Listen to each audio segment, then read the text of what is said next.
Et bonjour, c'est Nicolas de Immobilier Compagnie, bienvenue dans cette nouvelle émission. Très courte émission, toujours pour les mêmes raisons, je ne vais pas me répéter.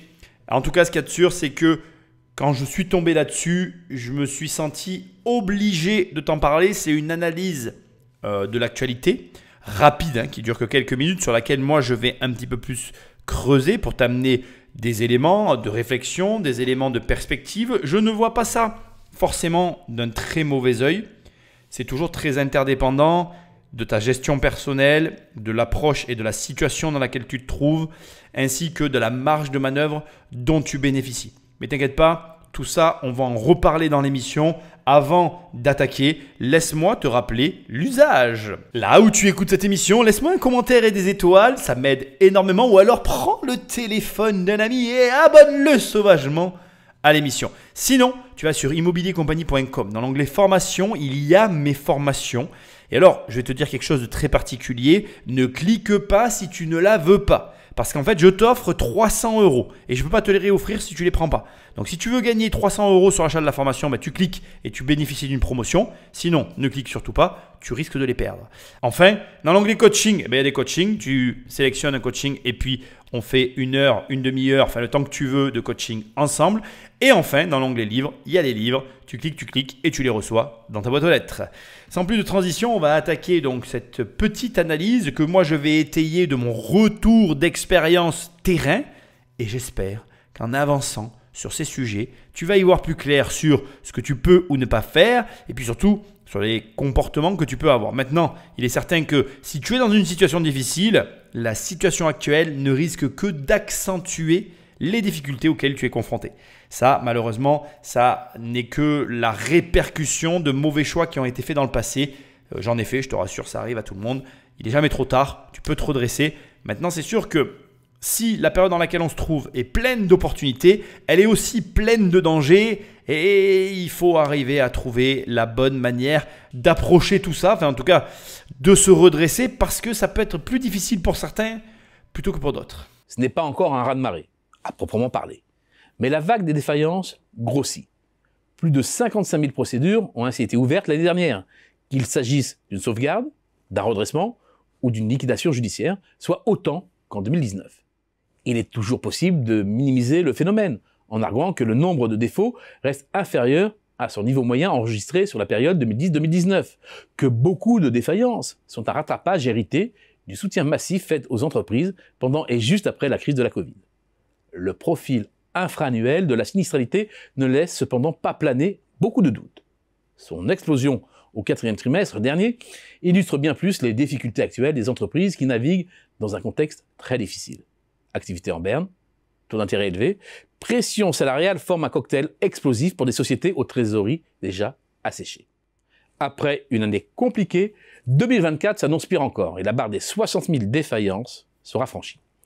Le tissu productif n'en sortira pas indemne, mais tous ne subiront pas l'onde de choc de la montée de la sinistralité avec la même intensité. Bon, on s'arrête là, tout est dit. Je répète, j'avais fait une émission sur le sujet il y a vraiment très longtemps en prédisant, et bon, c'était pas de la prédictabilité, en vérité c'était à peu près logique, le fait qu'il y allait y avoir une augmentation des faillites suite au soutien massif des États sur les sociétés déjà mourantes pendant le Covid. En gros, le Covid a mis sous perfusion un ensemble de sociétés qui auraient dû mourir, qui ne sont pas mortes et qui vont mourir cette année.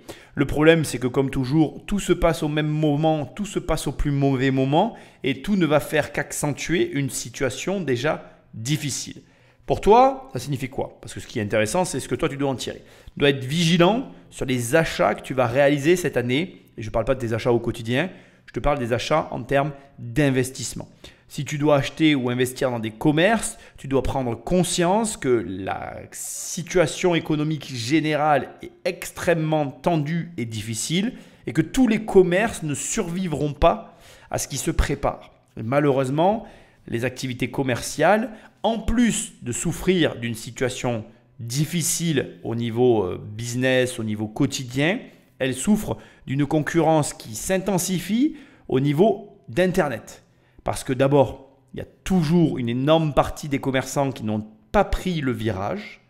Puis, de l'autre côté, il y a une énorme partie d'e-commerçants qui, eux, se sont installés directement sur Internet et n'ont pas de boutique physique, n'ont pas de frais, n'ont pas tous les problèmes que rencontrent finalement les commerçants en physique. Et ceux-là même se retrouvent portés par l'Internet, par ce que représente Internet. Parce qu'ils vendent en France, mais ils vendent à des Français à l'étranger. Leur zone d'achalandise est plus importante. Et aujourd'hui, malheureusement, un e-commerçant web qui sait faire, qui sait se référencer, qui sait s'adapter, aura plus de facilité à vendre et à s'en sortir de manière relativement large. Et d'ailleurs, avec une concurrence, on va dire un petit peu déloyale, puisque sa zone d'achalandise, encore une fois, s'il sait faire, c'est le monde. Là où le commerçant en bas de la rue de chez toi ne peut pas, même s'il le veut, en dehors du fait qu'il connaisse ou pas Internet d'ailleurs, aller toucher une zone d'achalandise bien plus grande que son quartier. Et c'est très souvent ce qui se passe. On a des commerçants de quartier qui ne maîtrisent pas le web, qui vendent aux gens autour d'eux et qui par voie de fait ou par conséquence, comme tu préfères, ne peuvent pas absorber ou en tout cas profiter d'une croissance bien plus grande et plus large comme en profitent les personnes sur Internet. Donc, il faut bien que tu comprennes la situation qui est très simple. C'est qu'aujourd'hui, on a un double effet qui se coule. On a une situation économique difficile en conséquence de choix politiques qui ont été menés pendant la crise du Covid, qui s'opposent au fait que Internet continue de drainer une énorme partie de la population et des consommateurs au détriment des commerçants que l'on a en bas de chez nous.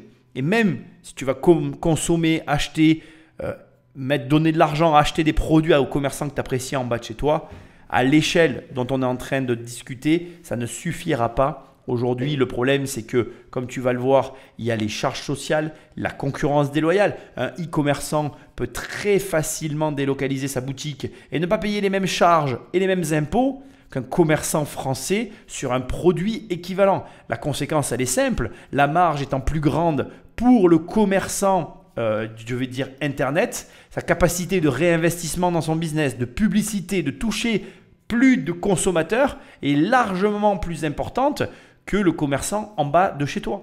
Et là, tu comprends qu'en réalité, on est tombé dans un système très complexe où Internet est en train de prendre le pas sur la situation des commerçants, on va dire, de quartier. Le double effet qui se coule de cette opération, il est bien pire que ce qu'on peut imaginer, c'est qu'il est assez facile de comprendre qu'un e-commerçant, à moyen terme, une fois qu'il aura écrasé sa concurrence, pourra même réouvrir la boutique qu'il aura lui-même fait fermer pour bénéficier d'une double visibilité, à la fois sur Internet qu'il maîtrise, à la fois sur l'achalandise d'un commerce de proximité, qui lui procurera l'avantage de pouvoir stocker et donc de pouvoir mieux négocier ses marges, de s'étendre et peut-être d'avoir en tout cas une meilleure image au niveau de ses, on va dire, consommateurs. Pardon. Il y a un point hyper important que tu es peut-être en train de te dire et que je veux quand même te souligner. Tu vas me dire, oui, mais attends, Nicolas, le mec qui est sur Internet, qui peut optimiser sa fiscalité, ne reviendra jamais en France. Je ne suis pas complètement convaincu par rapport à ça. D'abord, tu peux très bien imaginer qu'il ouvre une boutique à l'étranger, qu'il ouvre une succursale en France. Du coup, il va commencer à rentrer dans des montages financiers qui vont quand même lui permettre d'absorber plus facilement la fiscalité que le modeste commerçant français qui, lui, n'a aucune option de quelque sorte qu'elle soit. Et ensuite, pour travailler entre autres sur Internet, je peux t'assurer qu'avoir un bureau, ça reste d'utilité publique. Et quitte à avoir un bureau, autant avoir une vitrine. Je te le dis en toute transparence, c'est quelque chose aujourd'hui qui me tarabusque pas mal. Je me dis, attends, je vais travailler tous les jours dans un bureau alors que je n'ai pas de vitrine ni rien, mais j'y vais, j'ai des frais, etc. Aujourd'hui, bon, ça me convient comme ça, mais pourquoi je n'aurais pas une vitrine qui apporterait 1, de l'image de marque, 2, de la nouvelle clientèle et 3, tant bien même ça n'apporterait ni clientèle ni image de marque, le fait de tenir ce bureau ne changerait rien à la vie que j'ai déjà actuellement, c'est-à-dire que tous les jours je vais déjà dans un local pour travailler. Donc bref, je reviens au sujet qui est le suivant. Certes, les faillites ont réaugmenté de manière anormale par rapport à ces 2 précédentes années. Mais en fait, ce qui n'est pas normal, ce n'est pas l'augmentation des faillites actuelles, c'est les 2 précédentes années que nous venons de traverser. Où l'argent magique, où l'argent de nos impôts a servi à financer des sociétés qui de toute façon vont mourir cette année ou l'année prochaine. Sauf que là, on va subir un énorme cataclysme que j'avais encore une fois plus ou moins prédit et qui va faire très mal. Donc toi, tu dois juste être très très vigilant avec ton argent et dans ce dans quoi tu l'investis. Parce que il faut bien que tu aies conscience qu'aujourd'hui plus qu'hier, et encore plus demain d'ailleurs dans les prochains mois et années qui arrivent, il va y avoir un vraiment très mauvais moment à passer et que les personnes qui auront mal investi leur argent risquent de tout perdre. Donc qu'est-ce que tu dois faire comme choix? C'est très simple. Si tu investis dans des commerces, des murs commerciaux, si tu investis dans des sociétés, veille à ce que les charges, le coût de fonctionnement de l'entreprise soit maîtrisable et raisonnable. Ça veut dire deux choses. Si tu achètes des entreprises, il faut que si tu achètes des sociétés que tu veux grossir, tu puisses rapidement compresser tous les coûts inutiles. Si dans ton achat de société, tu peux pas faire ça, ne t'engage pas.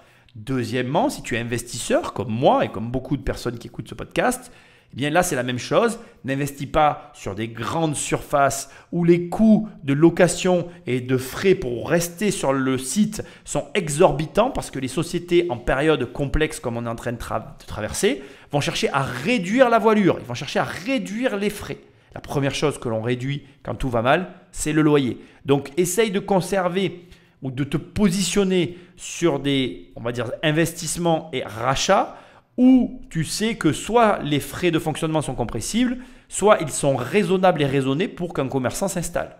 Moi, typiquement, j'ai une espèce de barre dans la tête dans les villes et villages hors grande métropole à 1 000 € et dans les grandes métropoles et dans les grandes capitales et grandes, voilà, vraiment les gros trucs, pareil, je commence à avoir une barre entre 3 et 5 000 € selon l'emplacement.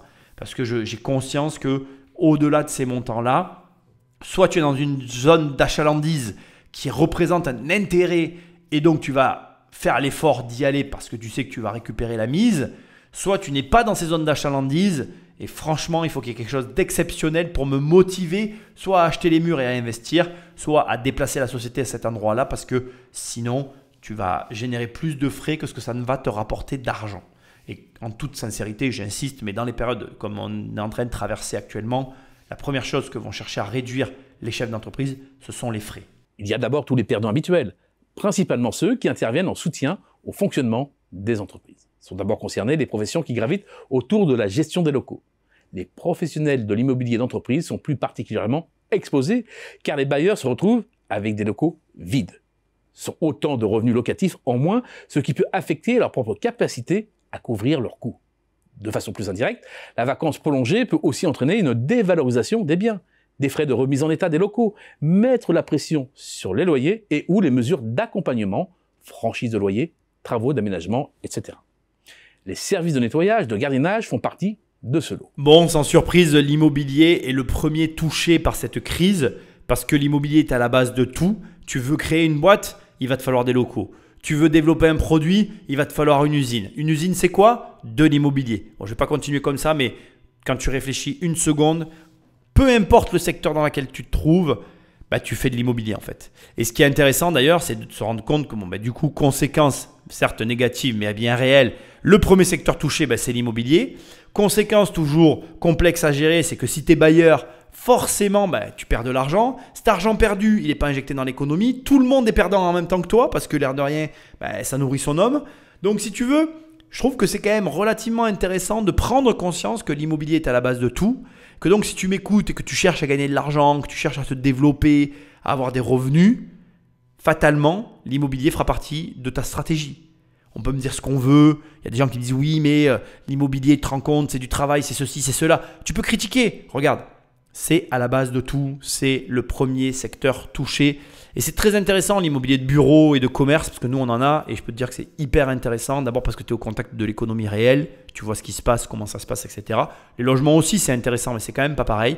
Et ensuite ce qui est intéressant aussi avec les commerces et avec les locaux pro et tout ce qui touche de près ou de loin à l'entrepreneuriat, c'est que tu vas avoir une espèce de débattement de loyer qui est colossal. Tu peux aller de 300 € par mois pour un local et ça peut monter à 30 000 € par mois pour un autre local. Il y a vraiment, et puis vraiment je te le dis, il y a tous les prix. Je t'ai mis 30 000 mais il y a des prix plus élevés encore. Et ce qui est intéressant c'est que ça te permet de bien réfléchir à la stratégie que tu vas employer. Est-ce que tu prends des grands locaux avec des grosses surfaces qui impliquent des coûts locatifs élevés? ce qu'il faut savoir dans ces situations-là, c'est que lorsqu'il va y avoir une crise, ce sont les premiers locaux qui vont être touchés parce que vont chercher à faire les entreprises qui veulent survivre? Parce que certaines ne vont pas chercher à survivre, mais celles qui veulent survivre, elles vont réduire leurs frais. Et du coup, quel est le plus gros frais? C'est comme pour nous dans la vie, hein. C'est le logement, c'est l'immobilier. Donc, quel est le premier frais, les premiers frais que vont réduire les sociétés?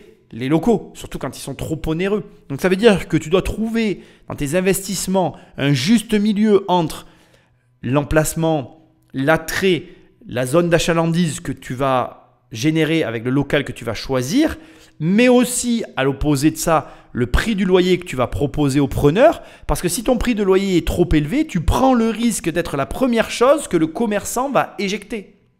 C'est-à-dire que, je vais faire un transfert et puis m'en servir d'exemple pour qu'on se comprenne bien. Demain, je suis en faillite et j'ai des problèmes financiers. Quelle est la première chose que je vais chercher à réduire? C'est mon logement. Du coup, je vais chercher à déménager pour sauver les meubles. Et donc, tu vois bien que dans cette optique, le logement est le premier à se faire sacrifier sur l'autel de la survie. Parce que pour survivre, tu sacrifies tout ce qui peut t'amener à ta perte. Donc, quand tu vas choisir des investissements, choisis des investissements dont tu sais que le locataire va se dire que même dans la pire des configurations, il ne partira pas parce qu'il est bien à cet endroit, parce que le prix est raisonnable, parce que dans la région où il se trouve, il n'y aura jamais de prix équivalent, etc., etc., etc. Et ça existe, oui, ça existe. Donc voilà, petite parenthèse que j'ouvre et que je ferme. Il est évident que lorsqu'un local est tenu vide, ou lorsqu'il est vide, ou lorsque le commerçant a fait faillite, personne ne va faire appel à la société de nettoyage pour venir entretenir le local. Souvent, les sociétés de nettoyage vont être des prestataires, des preneurs, des bailleurs qui sont dans les lieux. Donc, c'est vrai que par voie de fait, s'il y a des problèmes financiers dans la société qui occupe tes locaux, eh bien, elle va arrêter son travail avec ses prestataires et du coup, l'économie en pâtit de manière générale. Ce qui est intéressant dans mes propos et dans ce que je suis en train de t'expliquer, c'est que là, tu commences à te rendre compte de l'impact global que peut avoir l'immobilier sur une nation.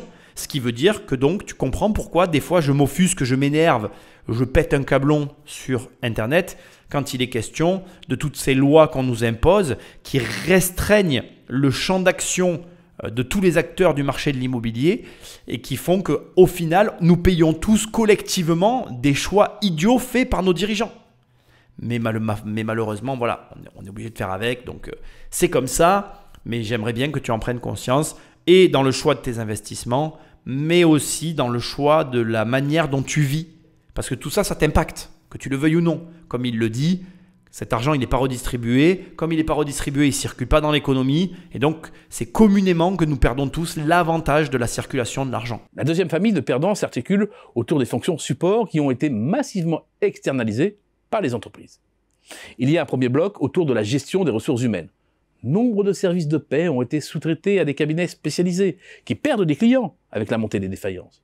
Mais c'est vrai aussi pour les agences d'intérim, les chasseurs de tête, les organismes de formation professionnelle. Sur cette deuxième partie, ce qui est extrêmement intéressant, c'est que précisément, la raison pour laquelle les sociétés délèguent à des prestataires extérieurs, c'est pour qu'en cas de difficulté, ils puissent arrêter ou moduler le coût de leur externalisation de leurs services. Demain, tu as une société qui fonctionne, tout va très bien. Tu as besoin de customer care, comme ils disent, tu sais, les services après-vente. Customer care, c'est le terme anglophone de service après-vente. Tu as besoin de services après-vente, mais tu es en France, tu ne veux pas embaucher parce que les charges et tout ce qui s'ensuit, tu vois, c'est compliqué, ça coûte trop cher. Tu n'as pas envie de mettre de l'argent là-dedans, donc tu préfères avoir une facture tous les mois dont tu t'acquittes qui va correspondre à par exemple, un forfait que tu as négocié avec un taux horaire qui aura été utilisé par tes clients. Donc, en gros, tu dis, voilà, moi, je prends ce forfait de Customer Care, je te paye 30 € par mois pour adhérer à ton système et puis après, je paye tant d'euros la minute par usage qui va être fait de mes clients auprès de ton service après-vente. Bon, alors déjà, je vais quand même ouvrir et fermer une parenthèse, ChatGPT le fait. Bon, je dis ça, je dis rien, ça te coûte 20 balles par mois, c'est réglé. Donc ça, c'est certain que dans l'élément ici d'analyse qui vient d'être donné, je ne pense pas que ce que je suis en train d'ajouter, à savoir que ChatGPT le fait, soit pris en considération, ce qui a considérablement et qui va dans l'avenir considérablement faire baisser le recours à ces services. Mais fermons la parenthèse et passons à ce que j'allais dire. L'intérêt derrière tout ça, c'est quoi? C'est de dire je n'embauche pas et quand j'aurai un problème, non seulement je n'embauche pas, mais je pourrais réduire ma facture et donc m'en sortir. Alors certes, il a raison. Les mecs qui font faillite, ils perdent complètement et littéralement, purement et simplement, le contrat de Customer Care avec la société. C'est sûr, c'est une perte sèche. Tout le monde ne ferme pas. Et malheureusement, le vrai fond du problème, à mon sens, c'est le coût de la main-d'œuvre en France qui est un vrai handicap pour tenter de conserver certains postes. L'externalisation n'est un plaisir pour personne dans aucune des sociétés que je puisse connaître. Externaliser, ça veut dire déléguer un service à une personne, une tierce personne qui appartient à une autre entreprise. Donc, je ne conserve pas le savoir-faire et surtout, je n'ai pas la main sur la façon dont se passe le service après-vente puisque c'est un prestataire. Je vais avoir, on va dire, une marge de manœuvre auprès des exigences que je vais pouvoir formuler, mais elle sera somme toute limitée par rapport au salariat. Donc, il ne faut pas croire que les personnes qui sous-traitent pour des raisons financières le font de gaieté de cœur. Elles le font au détriment d'un service qu'elles pourraient mieux améliorer, mieux maîtriser et donc véhiculer une meilleure image auprès de leurs clients. J'ai un peu envie de dire que tout ça, c'est le prix du coût du salariat en France.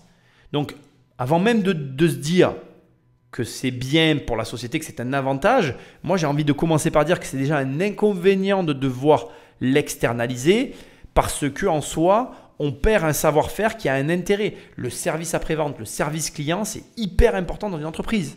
Mais comme l'embauche coûte beaucoup trop cher en France, la plupart des sociétés aujourd'hui font appel à des prestataires extérieurs au risque de rendre leurs clients insatisfaits, mais c'est le prix de leur survie. C'est dire la situation dans laquelle on se trouve. C'est lunaire. C'est comme ça. Donc, la finalité, comme il l'a très bien expliqué, c'est qu'actuellement, on a tout un pan de sociétés liées à des services qui sont proposés aux entreprises, qui sont en train de souffrir et qui vont accentuer l'effet de crise dans lequel on se trouve. Et de la même manière que je te l'ai dit tout à l'heure, sois vigilant sur le type de locaux sur lesquels tu vas placer ton argent. Sois aussi très vigilant sur les types de locataires que tu vas mettre dans tes murs parce que certaines sociétés vont mourir.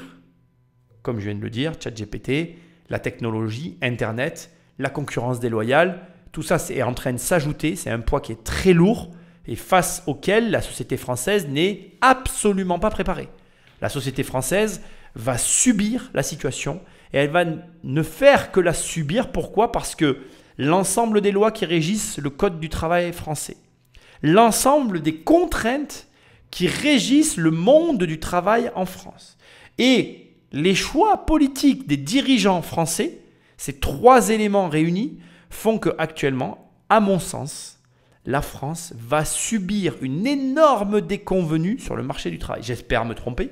Je t'assure que pour avoir des investissements en France et pour en avoir un volume suffisant pour m'en inquiéter, j'espère vraiment me tromper dans mes propos, mais au moins je t'en aurai parlé et au moins on pourra voir si j'avais raison ou tort dans un avenir proche. Parce que comme il va le dire dans cette émission, dans les prochaines années, ça va continuer à s'amplifier, il va y avoir encore des faillites et je pense que c'est là qu'on va voir si la société française elle est résistante et elle est capable de résilience et de se remettre du choc auquel on va se confronter. Attention, je veux quand même le préciser, je le maintiendrai toujours et tu sais ce que je vais te dire, il y a énormément d'opportunités à saisir en France, toujours aujourd'hui, même à l'heure actuelle, toujours maintenant, même si il va se passer tout ce qui est en train de se passer. Je pense qu'il n'y a jamais eu autant d'opportunités que maintenant. Un vaste ensemble de sociétés intervenant dans la finance, la gestion administrative et le suivi des affaires juridiques des entreprises sont également concernés. Cabinet comptable, contrôleur de gestion, commissaire aux comptes, cabinet d'avocats, la liste n'est pas exhaustive. Impactent également les spécialistes des systèmes d'information, c'est-à-dire les entreprises de services du numérique. Et enfin, tous les professionnels qui interviennent dans le marketing communication ou en conseil en stratégie. Agences de publicité, instituts de sondage, d'études de marché, centres d'appel, etc.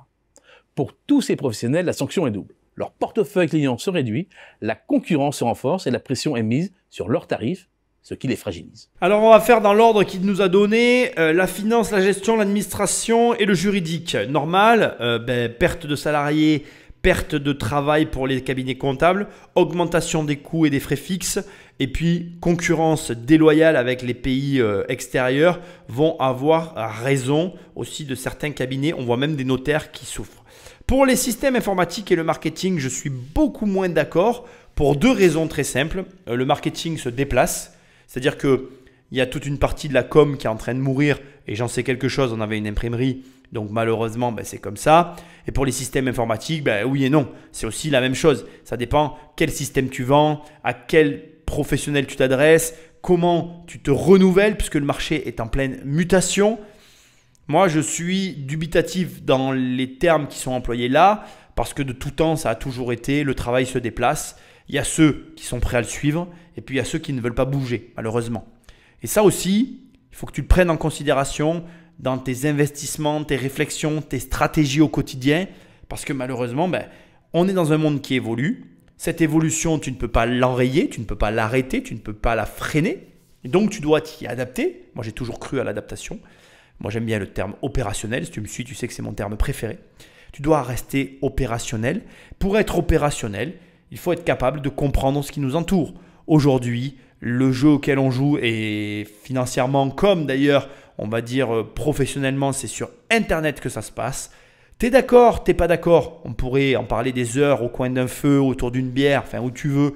Ça pourrait être un débat, mais je ne cherche pas à avoir raison ou à avoir tort. C'est le marché qui nous oriente vers là. On est à l'avènement de l'intelligence artificielle. Je veux que tu saches que j'étais à un doigt de te faire une émission sur le Forum économique de Davos, la dernière réunion qui a eu lieu. J'avais envie de t'en parler parce que j'entends plein de trucs, tout et rien sur le sujet. Je trouve ça très intéressant. Tu sauras que pendant le Forum économique de Davos récemment, ils ont parlé de l'intelligence artificielle, que la crainte de tous les dirigeants du monde, leur crainte profonde, en tout cas que moi j'ai retenu, c'est mon interprétation. Ce que je te livre ici, ce n'est que mon interprétation. Peut-être que je me trompe, peut-être que je grossis le trait. Mais en tout cas, moi, ce qui m'a interpellé, c'est qu'à ce forum économique, la plupart d'entre eux ont tous posé la même question au patron de OpenAI. Ils lui ont dit combien d'emplois vont être détruits par l'intelligence artificielle. C'est leur problème en fait. Et c'est marrant parce que c'est là que tu te rends compte que en fait, il y a les castors qui construisent un barrage pour empêcher le tsunami de détruire leur maison. Et puis, il y a les castors qui vont chercher à tailler leur bout de bois en planche de surf pour surfer la vague. Je ne suis pas certain que l'un ou l'autre ne soit pas fatigué à la fin de la journée. Que celui qui construit le barrage, à mon avis, est autant fatigué que celui qui est en train de sculpter sa planche de surf. Je ne pense pas qu'il y ait de différence de fatigue entre les deux. Par contre, je suis certain qu'à l'arrivée, il y en a un des deux qui a travaillé pour rien. Et je te laisse deviner lequel. Voilà. Celui qui a monté un barrage, à mon avis, il travaille pour rien. C'est mon humble avis. Donc, ce que j'essaie de te dire, c'est que prenons le cas des cabinets comptables, juridiques, etc. Je suis désolé de dire ce que je m'apprête à dire. Peut-être pas pour les avocats, mais un comptable. Ça fait que compter. Ne le prenez pas mal. Le travail du comptable aujourd'hui, il n'est pas essentiel. Une intelligence artificielle va peut-être pouvoir finir par le faire. Alors après, j'entends qu'il y a des gens qui sont très heureux d'être comptables, etc. Mais peut-être que la structure des cabinets comptables telle qu'on la connaît aujourd'hui va évoluer dans des structures beaucoup plus petites, beaucoup plus agiles et très différentes de ce qu'on a pu connaître jusqu'à ce jour.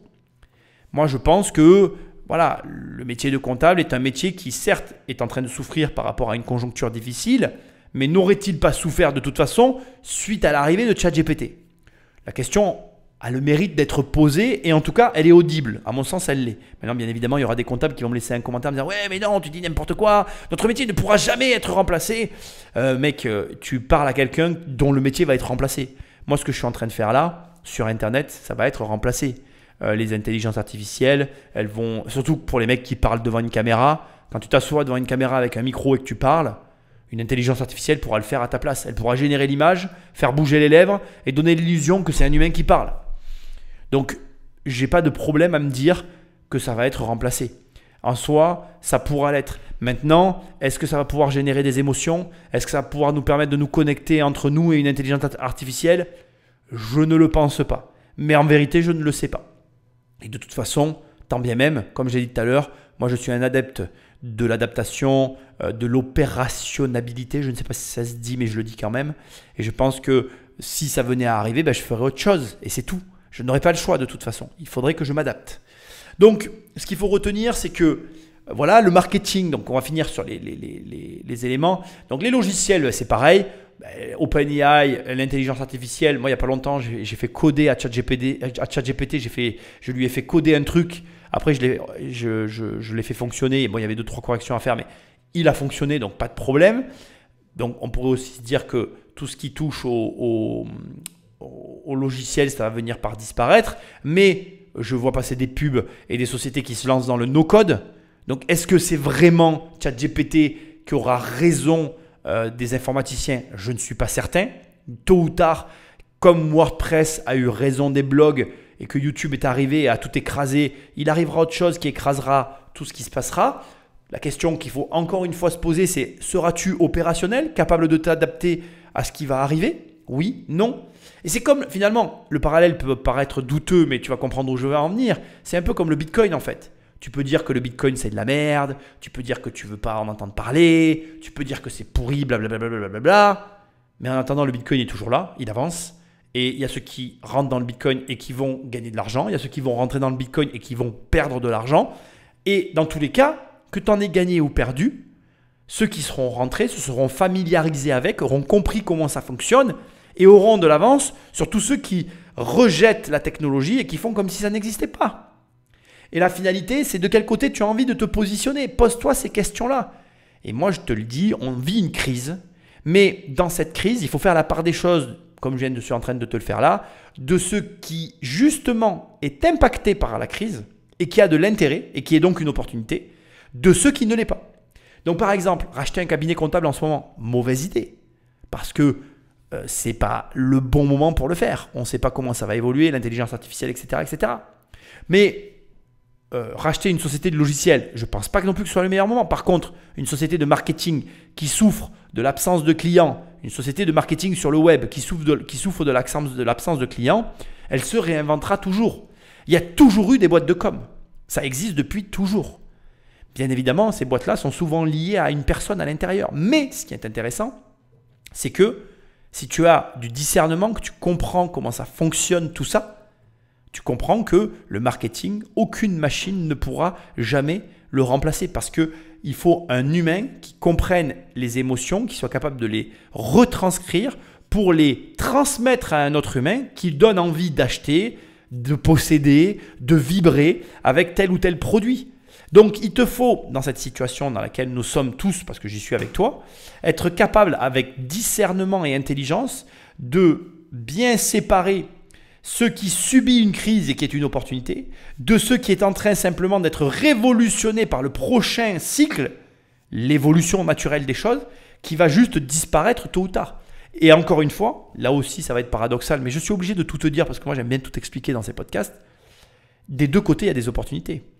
Quand l'automobile est arrivée, tout le monde craignait l'automobile, ça a détruit tout ce qui touchait aux animaux, à la vie, à la campagne, etc., à la relation animale. Avant la voiture, l'être humain était beaucoup plus connecté à la nature que ce qu'il est aujourd'hui. L'automobile nous a détachés de notre modèle, on va dire de notre lien avec la nature. Pourquoi? Parce que la voiture, ça nous a aseptisé beaucoup plus. On n'a plus besoin d'avoir des animaux chez nous. On peut aller au supermarché, etc. etc. Bon bref, je ne vais pas parler de tout ça. Voilà. Ce qui est intéressant quand la voiture est arrivée, c'est que donc il y avait plein de gens qui étaient contre, etc. Je l'explique dans mon bouquin. Et tu tapes crise financière, il apparaît en première page. Je te la fais en version courte. Si tu veux comprendre tous les mécanismes, tu as tout dans le livre. En fait, c'était autant judicieux de se lancer dans l'automobile que de se lancer dans le marché du cheval. Il y avait autant d'opportunités, pas les mêmes, mais il y en avait autant. Donc, c'est-à-dire que tu pouvais gagner autant d'argent dans l'ancien monde, les chevaux, que dans le nouveau monde, les voitures. Et là, c'est la même chose. Si tu es intelligent, tu peux gagner autant d'argent dans l'ancien monde que dans le nouveau monde. Mais attention, il faut bien comprendre comment tout cela fonctionne. Et pour ça, tu as mon dernier livre. Tu tapes crise financière avec ou sans accent sur Amazon, il apparaît en première page. Autre victime collatérale de la montée des défaillances, les banques. La montée des créances douteuses, les défauts conduisent à des pertes. Mais ce n'est pas le plus important, car elles sont surmontables.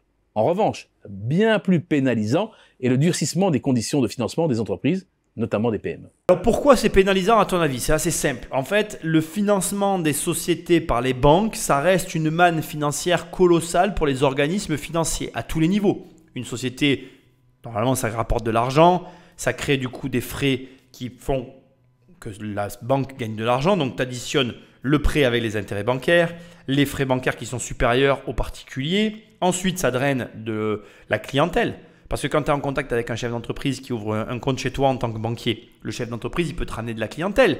Il va te ramener des contacts. Donc, c'est un écosystème généralisé qui, actuellement, entre d'un côté, les normes que leur ont imposées les politiques et de l'autre, la conjoncture généralisée, font qu'aujourd'hui, les établissements bancaires se retrouvent quand même dans une situation pas difficile mais complexe. Alors l'année dernière, elle était encore plus compliquée parce qu'il y avait des problèmes de liquidité, etc. Cette année, c'est un petit peu plus, on va dire, ça s'est réglé. Mais comme les normes, enfin les contraintes, pardon, sont toujours là, en fait, ils ont une marge de manœuvre qui est réduite dans un contexte qui lui aussi s'est rétréci considérablement. Donc il y a une perte de bénéfices. Et là encore, avec toutes les conséquences que ça implique. Finalité, c'est nous consommateurs, c'est notre économie générale qui en pâtit. Ce qu'il y a de gravissime dans les situations comme on est en train de vivre actuellement, c'est que, c'est un paradoxe d'ailleurs, c'est communément qu'on paye la facture de quelque chose qui se produit généralement individuellement. Et c'est là où je trouve qu'il y a une incompréhension sur le point que peuvent représenter les riches. Parce que le riche, c'est précisément l'inverse de ce que je suis en train de dire. Quelqu'un qui s'enrichit dans une zone où tout le monde s'appauvrit, c'est quelqu'un qui va pouvoir redéverser dans l'économie les avantages, les bénéfices de son enrichissement. Et c'est quelqu'un qui individuellement va reverser collectivement de l'argent. Parce qu'en fait, il va dépenser, il va consommer, son argent va circuler. Et à l'inverse, individuellement, quand quelqu'un fait faillite, c'est collectivement que l'on va tous payer l'addition. Je ne sais pas si tu as compris ce que j'ai essayé de t'expliquer, mais en tout cas, je trouve que c'est très intéressant parce que ça montre qu'en fait, on a tout intérêt à vivre tous ensemble et on a tout intérêt à faire en sorte qu'il y ait autant de riches que ce qu'il y a de pauvres, en fait, qu'il y ait une densité et une diversité sociale qui alimente le système. Or, et d'ailleurs c'est quelque chose, j'entends beaucoup en ce moment des gens qui disent « Oui, il n'y a jamais eu autant de millionnaires en France. » Oui, c'est vrai, mais il n'y a jamais eu aussi autant de départs à l'étranger qu'en ce moment.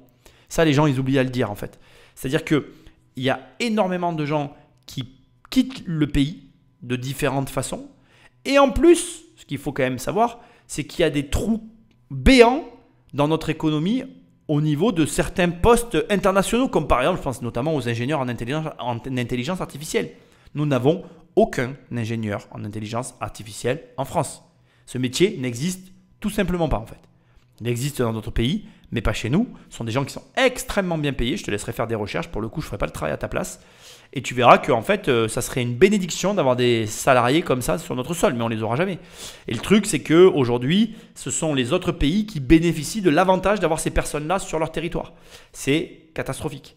Donc bref, pour revenir à notre discours de départ, les banques subissent comme nous la situation. Alors certes, certaines diront elles ne sont pas à plaindre. Enfin, elles ne sont peut-être pas à plaindre, mais ce qu'il y a de sûr, c'est que de la même manière que mon riche ne reverse pas l'argent dans l'économie dans laquelle il se trouve, le banquier ne le reverse pas. Et c'est là encore communément que nous payons l'addition. De même, avec la montée de la sinistralité, le risque d'impayé augmente, ce qui pousse les entreprises à se couvrir au moment où le coût de la couverture s'élève, ce qui grève un peu plus leur marge. Bon, rassure-toi, ça a l'air compliqué, mais je vais te l'expliquer simplement en faisant un parallèle avec l'assurance de ta voiture. Comme ça, je suis sûr que tu vas comprendre. Alors attention, c'est une vulgarisation, c'est un peu plus complexe que ce que je m'apprête à t'expliquer, mais normalement, si tu comprends le principe de ce que je m'apprête à t'expliquer, tu comprends globalement ce qu'ils viennent de te donner comme élément qui est fort intéressant d'ailleurs. Donc en fait, il y a une augmentation de la sinistralité qui est liée au fait qu'il y a beaucoup de sinistres. En gros, tu viens d'avoir eu 2 accidents, t'as ta bagnole depuis des années, ça fait 15 jours que tu as 2 accidents ou 3 accidents, ton assurance t'appelle et elle te dit « Bon, ben écoutez, voilà, encore un accident et je vous vire, mais je ne vous vire pas, mais du coup, j'augmente le coût de votre contrat. » Comme tu as beaucoup d'accidents et que tu as peur d'avoir encore des accidents, tu rappelles ton assurance, tu dis « Écoutez, je risque d'avoir en fait encore un accident parce que je retourne à l'endroit où j'ai eu déjà mes 2 accidents. Du coup, je préférerais payer un petit peu plus et que vous me gardiez dans votre assurance. Et comme ça, je couvre le risque que j'ai à retourner là-bas. Et du coup, la sinistralité, elle a déjà augmenté naturellement parce que tu as déjà eu 2 accidents sur ta bagnole. Donc déjà, tu as pris un surcoût naturel du fait que tu as eu les 2 accidents. Donc ton assurance, elle est plus chère naturellement. Mais toi, comme tu retournes à l'endroit où tu as eu tes 2 accidents, Tu rappelles ton assureur en disant « Je retourne là-bas, du coup, je veux augmenter pour pas que vous me viriez parce que j'ai besoin de cette assurance pour pouvoir rouler en fait, et travailler. » Voilà, j'espère que tu as compris l'image, mais en gros, c'est ça. Sur la version entreprise, bien sûr, hein, tu m'as compris. Et l'idée ici, c'est de comprendre que en fait, c'est une spirale négative, vraiment, qui, comme il l'a dit, au final, rogne la marge des sociétés. Donc, marge que tu n'as pas pour investir, dépenser, etc. Argent qui ne circule pas dans l'économie. Bon, bref, à ce stade, ça fait tellement de fois que je te le répète dans l'émission que tu as compris ce que je voulais te dire. Et si tu comprends maintenant tout ce que je viens de t'expliquer, tu comprends pourquoi on est dans une situation difficile qui risque de prendre quelques années avant qu'on sorte la tête de l'eau. Mais, et je me répète aussi, mais tu m'excuses, la répétition est la base de l'apprentissage. Ça n'empêche qu'il y a plein d'opportunités à saisir pour ces mêmes raisons. C'est parce qu'il va y avoir, par exemple, des personnes qui vont se désengager, des gens qui ne vont plus avoir le choix, qui vont devoir prendre des décisions difficiles parce que leur situation est difficile, que toi, encore une fois, sous réserve que tu aies toujours tout bien fait, etc., etc. Et tu m'excuses, je te fais un parallèle, mais punaise, mon livre s'applique tellement à cette situation. Prends le livre sur les crises financières. Il explique comment bien gérer son argent pour justement être en bonne position dans les phases difficiles. Moi, j'ai traversé la crise de 2008, non sans mal d'ailleurs, hein, pour ne rien te cacher, et j'ai souffert. Alors déjà, soyons francs, je vais commencer par le début. Je suis très heureux d'avoir traversé la crise de 2008. Il y en a plein qui n'ont pas traversé. Leur aventure entrepreneuriale s'est arrêtée là. Ils ont fait faillite, ça n'a pas été mon cas. J'aurais pu faire faillite, mais je n'ai pas fait faillite. Par contre, j'ai énormément souffert les 2-3 années après, on va dire de 2010 à 2013, 14, de ne rien pouvoir faire parce qu'en fait, j'étais en mauvaise position et je n'avais pas de marge de manœuvre. J'étais mal organisé, j'avais mal géré mon argent. Enfin bref, bon, peu importe, ça n'allait pas comme je m'étais organisé. Du coup, je ne pouvais pas saisir les opportunités. Et crois-moi, j'en ai vu passer beaucoup des opportunités, dont des très bonnes, des excellentes. Mais là, il y en a plein des opportunités. Il y a plein d'opportunités à saisir. Faut-il encore pouvoir le faire? Donc, tout ça n'est pas grave en soi. C'est grave quand c'est toi qui subis la situation. Et tant bien même tu l'as subi, tant que tu apprends et que tu redresses la barre pour après t'améliorer, j'ai presque même envie de te dire, ça n'est pas grave. Moi, regarde, j'ai 42 ans au moment où j'enregistre cette émission. J'ai vécu 5 crises financières. J'ai raté 2 fois il y a eu 2 crises où j'ai vraiment raté plein d'opportunités, mais toutes les autres, j'ai saisi des opportunités. Donc, c'est pas grave tant que tu apprends, que tu te rends opérationnel, que tu t'améliores pour avancer dans ce processus. Et c'est tout ce qui compte. Patrick Magnéto. Il faut pour terminer prendre en compte la structure sectorielle de la montée des défaillances. Certes, la base est large, mais parmi les branches les plus concernées, le commerce, l'hébergement, restauration et la construction. C'est un très mauvais signal pour les secteurs situés en amont, comme les matériaux de construction ou les biens de consommation. Loin de se limiter aux entreprises concernées, la montée des défaillances fragilise l'ensemble du tissu productif et le mouvement va prendre de l'ampleur cette année. Pour les finances publiques, le coup est rude aussi, car avec l'augmentation de la sinistralité, ce sont autant de rentrées fiscales et sociales qui vont faire défaut. Le ton est donné, on parle bien de l'année 2024, on est en plein dedans, c'est difficile pour beaucoup de personnes. Encore une fois, je l'ai assez bien répété tout le long, il y a des opportunités à saisir. Maintenant, toi qui écoutes cette émission, peut-être que tu te poses la question, tu te dis « Ok, avec tout ça, moi je dois faire quoi ?» Mais tu dois investir. Ça, c'est une certitude. Il y a plein d'investissements à faire. C'est souvent cyclique. Donc déjà, comme il te l'a dit, il y a des difficultés au niveau de la construction. Il y a des difficultés dans l'hôtel et dans la restauration. Déjà, tu comprends très bien qu'il y a des opportunités à saisir, ne serait-ce que par rapport à l'hôtellerie-restauration, les Airbnb. Moi, de ma situation dans l'immobilier, je peux t'assurer que je vois énormément de gens qui retirent leurs biens de Airbnb et qui le basculent sur la location à l'année parce qu'ils ne s'en sortent plus. Les années fastes de Airbnb, c'est fini. Ça veut dire quoi? Ça veut dire 2 choses. Premièrement, c'est le moment d'aller sur Airbnb. Ouais, je sais, c'est ironique, mais c'est comme ça. Deuxièmement, il y a des affaires à faire. Parce qu'il y a des mecs, ils basculent sur la location nue à l'année, en meublé. Enfin, tu m'as compris. Ils veulent louer en meublé à l'année, pardon. C'est plutôt ça que j'aurais dû dire. Mais c'est pas rentable. Nous, on voit des clients qui viennent et qui nous disent « Mais attendez mec, monsieur, pardon, ils ne disent pas mec, ils me disent « Monsieur, mais attendez, excusez-moi, moi à ce prix-là, je ne couvre pas mon crédit. » Ben oui, mais même en meublé, c'est pas parce que tu as un crédit qui est à 800 € que ton appartement vaut 800 €. Le montant de ton crédit, ce n'est pas la valeur locative de ton appartement. Et ça, il faut que tu l'entendes. Et donc, la finalité, c'est quoi? Peu importe, je ne vais pas philosopher sur ces sujets-là. La finalité, c'est qu'au moment où on est en train de parler, là, présentement, il y a des opportunités à saisir à tous les niveaux. La construction, je peux t'en parler. Il y a des promoteurs qui ont fait faillite l'année dernière et même cette année, ça continue. Il y en a qui s'arrêtent, qui ont pas mal de programmes et qui n'avancent pas, qui ne peuvent plus avancer parce qu'ils ne les vendent pas. Et le paradoxe, c'est qu'on est sur un marché de l'immobilier où c'est complètement sclérosé, il n'y a plus d'offres et du coup les demandes explosent, les prix des loyers explosent, il n'y a pas de biens locatifs sur le marché. On est dans un délire le plus total. Alors bien évidemment, comme toujours, ceux qui ont acheté il y a des années en arrière, qui ont gardé leur lot, qui sont dans une espèce de train-train où les choses elles roulent, dont moi je fais partie, nous on tire bénéfice de tout ça. Parce que moi j'ai des loyers qui ont tellement augmenté qu'aujourd'hui la renta, moi j'ai un bien, quand on calcule la renta, je l'ai acheté à 8, on est à plus de 10 aujourd'hui avec l'augmentation des loyers. Et donc c'est marrant parce que c'était un bien que j'ai acheté pour des raisons particulières, peu importe. Mais aujourd'hui, en fait, si je le revends, je gagne de l'argent. Si je le loue comme je loue plus cher, je gagne de l'argent. Alors que quand je l'ai acheté, je ne l'ai même pas acheté pour gagner de l'argent, pour être tout à fait franc avec toi. Donc tu te rends bien compte que l'évolution du marché, elle impacte positivement et négativement les différents acteurs économiques du marché. La seule, encore une fois, chose qui compte indépendamment de la situation économique, c'est la manière dont tu gères tes affaires.